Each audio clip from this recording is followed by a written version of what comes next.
മലയാളത്തിന് സ്വന്തം ലാലേട്ടന്റെ ഹൃദയപൂർവ്വം, മലയാളത്തിന് സ്വന്തം സത്യനന്ദിക്കാടിന്റെ ഹൃദയപൂർവ്വം.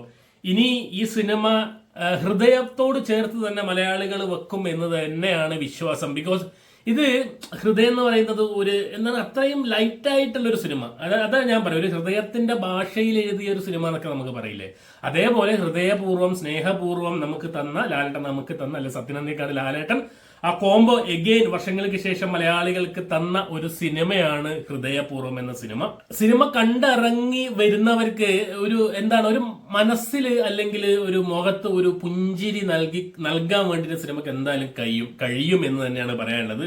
നമ്മൾ ആ ഒരു ഫീൽ ഗുഡ് ഉണ്ടല്ലോ, നമ്മൾ ഒരുപാട് ഫീൽ ഗുഡ് സിനിമകൾ നമ്മൾ കണ്ടിട്ടുണ്ട്. ആ ഒരു ഗണത്തിലേക്ക് നമ്മൾക്ക് ഉൾപ്പെടുത്താൻ പറ്റുന്ന, നമ്മൾ 2.5 മണിക്കൂർ നമുക്ക് നല്ല ചിരിച്ചുകൊണ്ട് കാമായിട്ട് പീസ്ഫുള്ളി കാണാൻ പറ്റുന്ന ഒരു മനോഹരമായ ഒരു കൊച്ചു ചിത്രം എന്ന് വേണമെങ്കിൽ നമുക്ക് പറയാം. എല്ലാ സത്യനന്ദിക്കാടിനും മോഹൻലാൽ ചിത്രത്തിനും ഒരു പ്രത്യേകതയുണ്ട്. അത് സാധാരണക്കാരുടെ ജീവിതം പറയുന്ന, അല്ല സാധാരണക്കാരുടെ ഭാഷയുള്ള ഒരു നന്മയുള്ള ചിത്രമായിരിക്കും എപ്പോഴും. ഒരുപാട് ചിത്രങ്ങൾ നമുക്ക് എടുത്താൽ അതിൽ ഇമോഷൻസ് ഉണ്ടാവും, കോമഡി ഉണ്ടാവും, സാധാരണമായ ലൈഫ് കാണിച്ചു തരും. അങ്ങനെയുള്ള കുറെ കാലങ്ങളായിട്ട് അങ്ങനെ തന്നെയാണ് വന്നത്.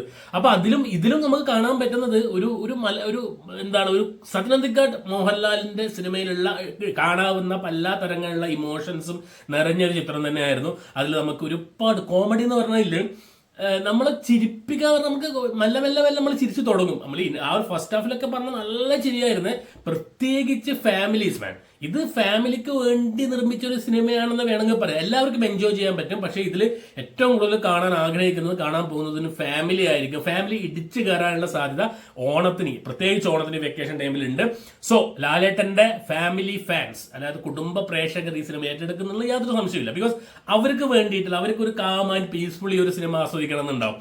തല്ലും ബഹളങ്ങളൊന്നും ഇല്ലാതെ, ഭയങ്കര ഇമോഷണൽ ഡ്രാമാസ് ഒന്നും ഇല്ലാതെ, ഭയങ്കര BGM കുത്തി ഇങ്ങനെ നടക്കുന്ന BGMs ഒന്നും ഇല്ലാതെ, വളരെ കാമായിട്ട് വളരെ പീസ്ഫുള്ളി ചിരിച്ചുകൊണ്ട് ഇറങ്ങി അങ്ങനെ കാണാൻ പറ്റുന്ന ഒരു സിനിമയാണ് ഈ ഒരു ഹൃദയപൂർവ്വം എന്ന് പറയുന്ന സിനിമ. ലാലേട്ടനെ കുറിച്ച് പ്രത്യേകം ഒന്നും പറയാനില്ല. ലാലേട്ടന് കിട്ടിയ ക്യാരക്ടർ വളരെ സിമ്പിൾ ആയിട്ടൊരു ക്യാരക്ടറാണ്. അതിൽ വേറെ കൂടുതൽ നമുക്ക് ഇമോഷൻസും ഇങ്ങനെ കെട്ടിപ്പിണിഞ്ഞ് കിടങ്ങുന്ന അങ്ങനത്തെ ഒരു ക്യാരക്ടറൊന്നും അല്ല.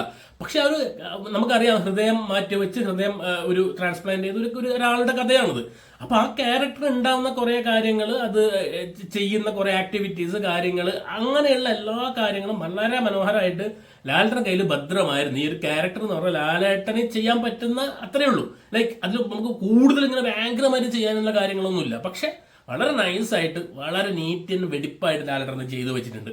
ആൻഡ് ഇതിൽ കുറെ കഥാപാത്രങ്ങൾ, സിദ്ദിഖ് വരുന്നുണ്ട്. സിദ്ദിഖും നൈസ് ഒരു ക്യാരക്ടറാണ്. ആൻഡ് ജനാർദ്ദന, കുറെ കാലങ്ങൾക്ക് ശേഷം ജനാർദ്ദനെ കാണാൻ പറ്റി. ലാലു അലക്സ് ഉണ്ട്.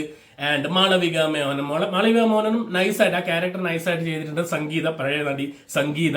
ആൻഡ് നമുക്ക് ഏറ്റവും കൂടുതൽ അഭിമാനത്തോടെ നമുക്ക് പറയാൻ പറ്റുന്നത് സംഗീത് പ്രതാപൻ എന്നാണ് ഇപ്പോഴും ഞാൻ വിശ്വസിക്കുന്ന മൂപ്പരുടെ പേരിട്ട അമൽ ഡേവിഡ്, നമ്മളെ പ്രേമലയുടെ അമൽ ഡേവിഡ് സംഗീത് പ്രതാപനാണെന്ന് തോന്നുന്നു. മൂപ്പർ മാൻ, യു ആർ നട്ടൽ ഓഫ് ദിസ് സിനിമ എന്ന് ഞാൻ പറയും.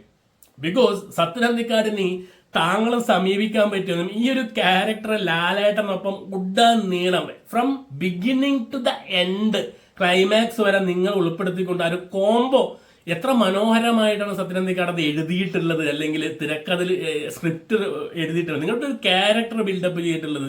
ആൻഡ് നിങ്ങൾ എന്താ പറയാ, ഒരു ഭാഗത്ത് ലാലേട്ടൻ ഈ സിനിമയെ ഇങ്ങനെ എടുത്തുകൊണ്ട് പോകുന്ന സമയത്ത് മറുഭാഗത്ത് നിങ്ങൾ ലാലേട്ടനൊപ്പരം ആ ഒരു സിനിമയെ എലിവേറ്റ് ചെയ്ത് കൊണ്ടുപോകുന്ന ഒരു സംഗതികളുണ്ട്.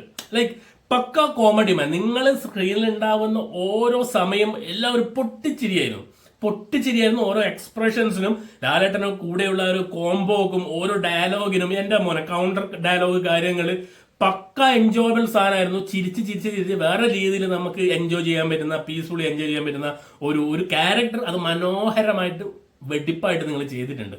എഗെയിൻ ഞാൻ പറയുന്നു, ഇത് സിനിമ കണ്ടുവരുന്ന സമയത്ത് നമുക്ക് ഭയങ്കര ഇത് എന്താണ് ഒരു ബ്രഹ്മാണ്ഡ സിനിമ, അല്ലെങ്കിൽ ഇതുവരെ കാണാത്ത ട്വിസ്റ്റുകൾ, ടേൺസുകൾ, ഭയങ്കരമായിട്ടുള്ള സസ്പെൻസുകൾ, അങ്ങനെ ഒന്നുമില്ല. ഞാൻ പറഞ്ഞില്ലേ, ഒരു മനോഹരമായ ഒരു കൊച്ചു സിനിമയാണ്. നിങ്ങൾക്ക് നല്ല അടിപൊളിയായിട്ട് പീസ്ഫുള്ളി ആയിട്ട് കണ്ടിറങ്ങാൻ പറ്റുന്ന ഒരു സിനിമ. ആൻഡ് ചെറിയ സർപ്രൈസ് ക്യാരക്ടേഴ്സിൽ വരുന്നുണ്ട്, എസ്പെഷ്യലി ഇൻ ദ ക്ലൈമാക്സ് ഒക്കെ, അതൊക്കെ നൈസായിട്ടുണ്ട്. സോ എന്താണ് പറയാ, മനസ്സിലൊരു സുഖോടെ. ഇത് ഹൃദയപൂർവ്വം എന്നുള്ളൊരു നമ്മളൊരു സ്നേഹപൂർവ്വം ഒരു കത്ത് എന്നില്ല, അല്ലെങ്കിൽ സ്നേഹപൂർവ്വം എന്ന് പറയുന്നില്ല. അതേപോലെ ഹൃദയപൂർവ്വം സ്നേഹപൂർവ്വം കണ്ട് ഇറങ്ങാൻ പറ്റുന്ന ഒരു മനോഹരമായ ചിത്രമാണ് നമ്മുടെ ഹൃദയപൂർവ്വം. ഏതായാലും ഒരു കാര്യം പറയാനുള്ളൂ, സത്യനന്ദിക്കാട് മോഹൻലാൽ കുറേ വർഷത്തിന് ശേഷം ഇറക്കിയ ഈ സിനിമ ഒരു ഹിറ്റ്, ഒരു നല്ലൊരു ഹിറ്റിലേക്ക് പോകാനുള്ള എല്ലാ ചാൻസുകളും തുറന്നിട്ടിരിക്കുകയാണ്. ഒരിടത്തും ഒരു നെഗറ്റീവ് റെസ്പോൺസ് ഇല്ല എന്നുള്ളത്. ഈ സിനിമ കണ്ട് ഇറങ്ങി വരുന്നവർക്ക് നമുക്ക് ഇതെന്തിനായിരുന്നു അങ്ങനെ ഇങ്ങനെയെന്ന് പറയാൻ ഒരു കുറ്റം പറയാനില്ലടേ. നൈസ് വൈബിൽ കണ്ടുപോകുന്ന ഒരു ഫീൽ ഗുഡ് സിനിമ സമ്മാനിച്ച ഈ ഓണത്തിന് വേറെ ഒന്നും നോക്കാനില്ല, കയറി കാണുക, നിങ്ങളുടെ അഭിപ്രായം നിങ്ങൾ പറയാം. ഏട്ടന്റെ മൂന്നാമത്തെ 100 കോടിയോ 100 ക്രോഡോ അങ്ങനെ ഒന്നും ഞാൻ പറയുന്നില്ല. പക്ഷെ മക്കൾ ഇത് കണ്ടോ, ഇനി പോസിറ്റീവ് റെസ്പോൺസ് വരാൻ പോകുന്നതേ ഉള്ളൂ. ഫാമിലി കയറി കാണും, ഓണം വെക്കേഷൻ ആണ്, എവിടേക്കാണ് പോകുന്നത് ഒന്നും പറയാൻ പറ്റില്ല. പക്ഷെ ഫീൽ ഗുഡ് സിനിമ പോയിട്ട് കാണുക, എൻജോയ് ചെയ്യുക, അത്രയേ ഉള്ളൂ. അപ്പൊ നിങ്ങളുടെ അഭിപ്രായം നിങ്ങൾ താഴെ കമന്റായി രേഖപ്പെടുത്തുക. കാണാത്തവർ പോയി കാണുക, എൻജോയ് ചെയ്യുക. So thank you so much guys.